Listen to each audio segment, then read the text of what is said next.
Eto nga mga boss sa mga naging pangyayari matapos nga makamit ni Bam Adebayo ang kanyang 83 points in a single game. Grabe mga boss, talagang historic na ito para sa Miami Heat, gayon na rin dito nga para kay Bam. Ina't panoorin natin ang kanya naging reaksyon dyan at pati na rin ang pagbati sa kanya ng ilang mga NBA players.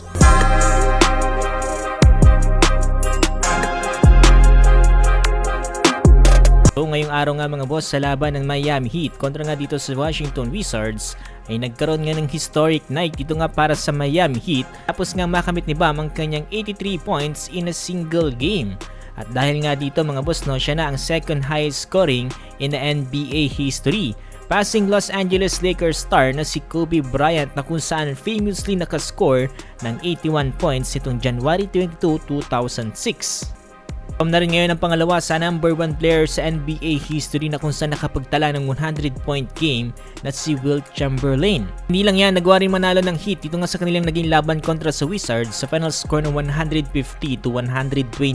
Full stats si Bam dito sa game na to ay 83 points, 9 rebounds, and 3 assists with 2 steals and 2 blocks. Ay tumira ng 7 3-pointers on 22 attempts and scored 43 points in the first half kung saan naangatan niya kagad ang kanyang previous career high na 41 points. Hindi lang yan dahil gumawa rin siya ng panibagong record na kung saan nakapagtala ng most free throws made, which is 36 in 43 attempts in a single game. Ito nga para sa Heat franchise records for most points in a quarter, which is 31, and half, which is 43, and a final game, which is 83.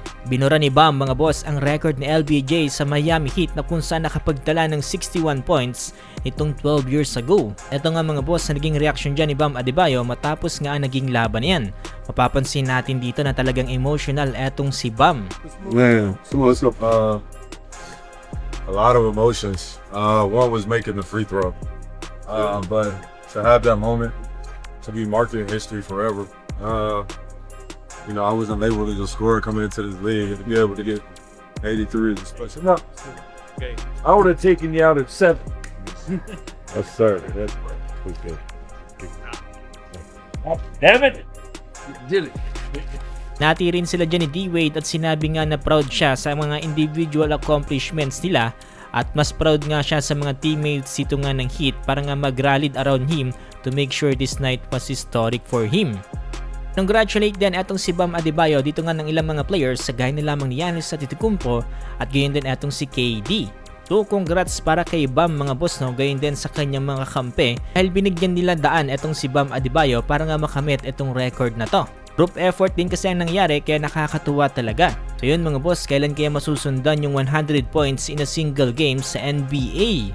Sino kayang gagawa nyon? Kung gusto pa na may basketball updates ganito ay huwag niyong kakalimutang i-follow itong ating page.